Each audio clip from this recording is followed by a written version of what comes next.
Hi guys, welcome back. We're with Mr. Rory Diesel again today talking nutrition. Rory, thanks for joining us again. Not a problem. So I think, again, just give guys a bit of background on how you got into nutrition and where it started for you. I've always been interested in cooking ever since I was even a kid. I never had problems with food. Always ate vegetables, always ate, my mother, sporting family, vegetables, meat, starch. If you didn't eat it, you got it the next meal. So you had to eat your food. And then once again, my cousin and I started MMA, and we were very, very close. So we needed to start learning how to weight cut. So that's where the food started coming in. And I used to do I had a gym background, like everyone. You start your gym, your bodybuilding. And so I had a bit of an idea of that, and then learned from some I knew a lot of bodybuilders back then, and they showed me how they did it. So we started off like that. So a week of a weight cut, it was quite very, very basic. We didn't know what we were doing. So I'd give a guy 50 grams of oats every day for the morning, do that for the whole week of the fast. Just oats in the morning with some egg whites, 150 grams of chicken at lunch with spinach with some oil, again for dinner. And that's what they would eat. And I did nothing better. Started learning, and then it just progressed from there. Like anything, it slowly progressed. And that years ago, like before UFC was even around. What the guys are doing now, that's what I was doing back then. Half the guys are doing it now. They're just like, don't eat carbs, don't do this. No. My guys eat carbs right until the night before weigh-in, right until the dinner of weigh-in the day before weigh-in. They eat everything. So that's where people make mistakes also with nutrition. They don't eat nutrition, they just eat food.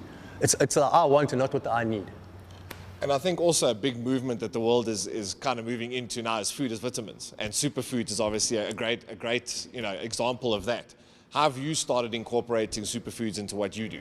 So superfoods, I have what I call like a performance oats that I give to nearly every single one of my clients, depending on what they eat, how they eat. So some guys will eat high carb, low fat. Some guys will eat paleo. Some guys will eat will eat ketogenic. Some guys will eat like a Mediterranean style.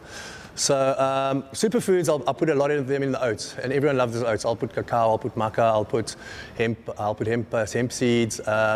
Various different things, and it's just high antioxidants, and you get good yields from what you're getting. It's very nutrient-dense food. Like 100 grams of hemp seed, it's going to give you 24 grams of protein, around about, I think it's 30 grams of fat, or just a little bit less. No, not that much fat. But it gives you a whole complete meal in 100 grams, and you use it because it's highly absorbable. The protein is more absorbable than anything else. So you're getting proteins from plants, you're getting proteins from all over the place, you're getting high antioxidants. Cacao is the strongest antioxidant you get in the world with the ORAC value, which is an oxygen radical absorbency capacity of 62,000. Everyone goes, goji berries, 25,000. See the difference? Superfood, very different. Yeah. I spoke to a guy who's been in pharmaceutical for years, and he said when you start extracting and making synthetic stuff, you're leaving out the absorption quality. Yes, all the enzymes and everything else that you need. So that's also, you get raw vegetables and cooked vegetables, like you cook spinach. The difference is, if you want more electrolytes, you cook it, because it releases almost all of the electrolytes. If you have it raw, you're not going to get all the electrolytes from it. No matter how much is in there, you're probably only going to get half or a little bit more, but you're going to get live enzymes. So you've got to balance things out. So people, why are you having it cooked? Why is it like that? It's because we're looking for different things on different days or different processes. So that's also, it depends how you cook it, if it must be cooked or how it must be cooked, how long it must be cooked. It also changes the difference of the food. And I think that's kind of the biggest myth in nutrition, is everyone thinks one blanket statement works for everything. No, it doesn't. And that's the biggest myth about people. They'll come, I want you to do like an eating plan for me. It's like, but I want it like this. I'm like, okay, go. They're like, what do you mean go? I said, you're coming to me because you don't know what you're doing, and now you tell me what you want.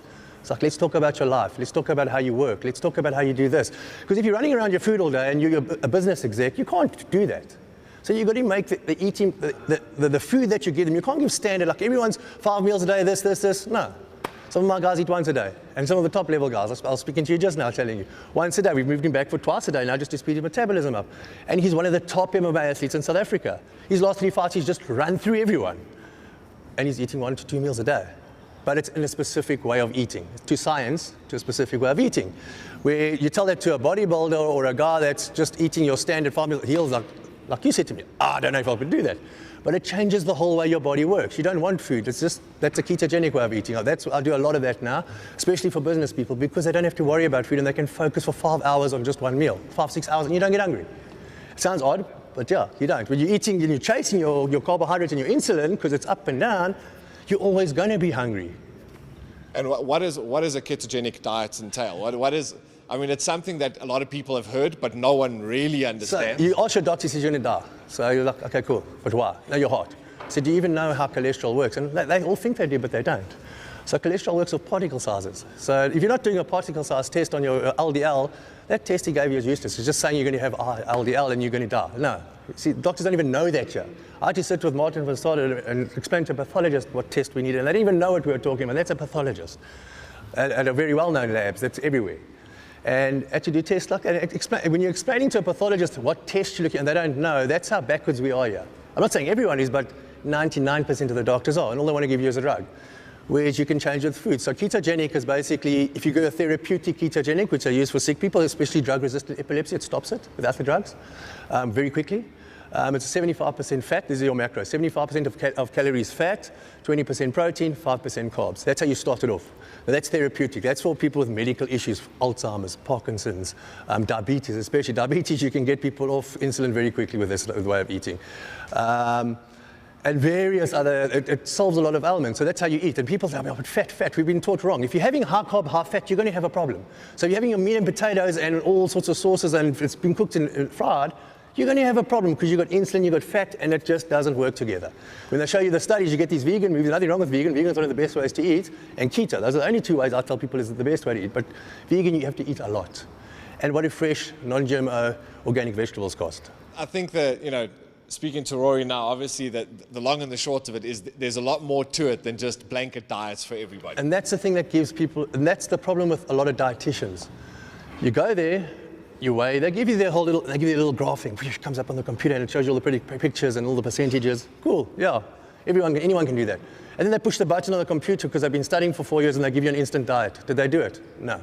The computer did it because it stuck you in a block, a general block. This person weighs this weight, this is the food they must get. And then you get dietitians telling people you can even eat Viennas. One of my friends, he came to me to help because he was pre-diabetic.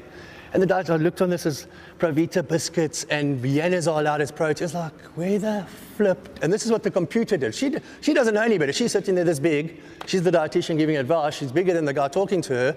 And she's telling you can eat refined foods. No. You eat what God put on earth. If it ours or grow out the ground, you can eat it. But it mustn't have been changed. Right, Rory, thanks very much for joining us. There you heard it, guys, right from the horse's mouth. We will obviously be chatting to Rory again in the future. If there's any questions you have, anything you want us to ask him, please let us know and stay tuned.